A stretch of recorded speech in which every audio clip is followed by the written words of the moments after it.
Well, I do believe it's time for a long overdue computer-related video. This is a recent eBay score that I found for a very good price.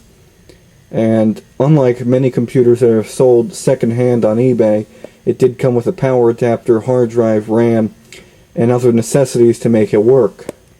I've been on the lookout for about 2 months now, trying to get a good workshop area computer. This is my area where I tinker with, repair things, and I needed a computer here that I can use reliably.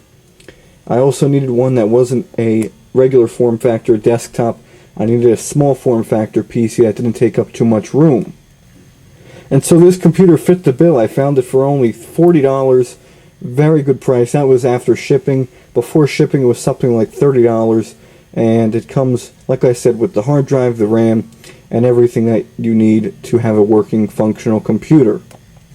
It is an HP EPC42, manufactured around 2000 or 2001, and did ship originally with Windows 2000 as well as Windows XP. And this computer is not a powerhouse by any stretch of the imagination, but it's decent enough to do light internet browsing and word processing. So we take a look over here. We have the HP logo, the power button, the power indicator, and the hard drive indicator light. 2 USB jacks. They're 1.1 jacks. They aren't USB 2.0. And we have it's a Pentium 4 processor, and this particular model shipped with Windows XP Professional. This is a business class PC, or at least it was intended for a business environment, and to that effect it actually has a case lock on the rear side here. You may just be able to see it right there, which would keep any nefarious activities from going on and would not allow people to get into the case. You can see it doesn't slide off. You'd have to use a special key to get in there. This computer is extremely small, and if I compare just a CD up to it, you can see it takes about 2 of those to reach the size of this actual computer, and it really is quite amazing. But due to its very small size, it obviously did not have room to incorporate a power supply internally. And so it is for that reason that HP used an external power brick, very large, and it did use a proprietary 8-pin connector. Smartly enough, HP had a great idea. They decided to put these little plastic knobs on the vents, so if you're laying a piece of paper on here or a CD or something like that, it won't create a full vacuum, so air will still get through there. If I take this CD, you can see I'm resting it on there, but it's not creating a full seal, so air can still get through, so you don't choke out this PC and risk overheating it. It also has some kind of sticker residue. I guess there was a company logo or sticker on there that has since been removed, but it's left some sort of discoloration and chipping on the plastic case itself. And over on this side, this PC was originally intended to either be mounted horizontally or vertically. I prefer vertically just because I don't have enough desk space to accommodate its horizontal installation, but it does have rubber feet in the case you do want to do something like that. It actually works to my benefit because those rubber feet keep the computer from scuffing my wood wall. Like I was saying before, the camera just cut out. On the bottom of the unit we have the product key and the rubber feet for vertical installation. On the back of the unit, it looks like it had some sort of a connector that's been covered up. It looks almost like that would be the power AC power jack, but this does have an integrated audio card. It has a microphone input, a line level speaker output, and a line level input, something I wouldn't expect on a business class PC.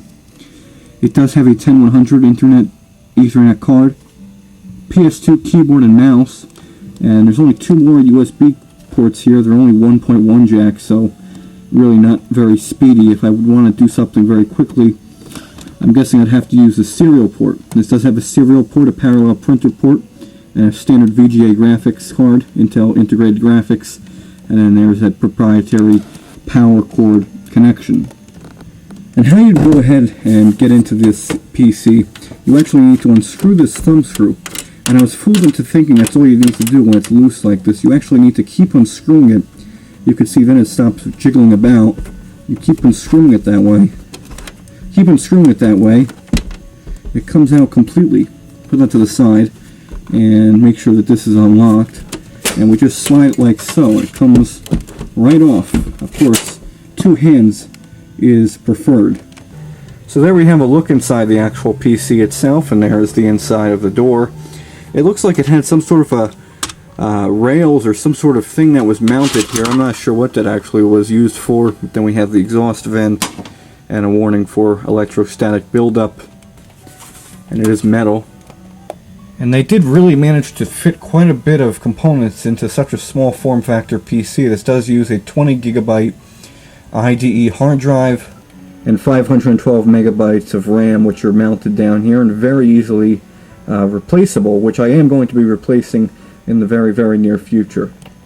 And just taking a look in here, we can see there aren't any bulging capacitors, at least from what I can see, and we can see everything seems to be in good condition, no corrosion or anything like that. And the CMOS battery, the BIOS battery, is not dead, fortunately, so that it keeps the time when I do unplug this unit, because I do have this connected to a power strip, and I like to actually flick those off and turn them off when I'm not using it. I notice these actually still use power even if they're technically turned off. I just recently discovered that to get access to this hard drive, there aren't any screws holding it in. You simply pull this door down and pull it out, and you should be able to pull it out like so. It's extremely heavy. Like I said, it's an IDE hard drive, and we can take a look in there as well. Not very easy to see. Let's stick this back in here. And now you can see it's locked into place, so there's no way you can actually, this can come loose without it being unlocked. And then I just install it like so. And it's nice oriented to the side. I can put my keyboard here, and normally this lamp sits right about here, but not enough so that it actually restricts the airflow from the exhaust vent. This computer, like I said, only comes with 512 megabytes of RAM. It's only an Intel Pentium 4, and it only has a 20 gigabyte IDE hard drive, so it's not very speedy, and it actually does need to do with a fresh install of Windows XP. Now, many people are going to probably remind me that Windows XP has reached end of support as of April. Unfortunately, I haven't found a viable alternative. I have tried POS Ready 2009. However, that version, from what I can conclude, leaves out a lot of necessary applications and programs that Windows XP originally shipped with, and which I do need for a day-to-day use. And also, POS Ready 2009 actually does not support the installation or usage of any of the Microsoft Office suite of programs. And I do intend to use this computer for word processing, so that's a major setback, and one reason why I will continue to use XP on here until, of course, I can find a viable alternative. I have tried Linux and other variants of that platform, but for now I think I'm going to be sticking with Windows. I also would like to change this and configure it so that it is running. Windows XP is set up as it would if it were in a business type environment, not using this welcome screen, but instead using the Control-Alt-Delete login screen that we are familiar with when you do use Windows XP in a business environment. Let me log in here. So here we are, we're in Windows now. I've disabled automatic updates and really slimmed down the installation. Unfortunately, it's not quite enough to make this computer very usable. I do need a fresh install. Let's try going to youtube.com. Maybe that'll get a little more useful. There we go, 97%, 100%, and this is essentially what happens when you try to use any internet browser on this computer. We could see it's an Intel Pentium 4 CPU running at 1.8 gigahertz and 512 megabytes running at 1.79 gigahertz. And it is still running embedded POS Ready 2009, soon to be downgraded or upgraded, whichever you prefer, to Windows XP Professional Service Pack 3. This is actually just a junk Philips 107G6 CRT screen that wasn't working when I discovered it.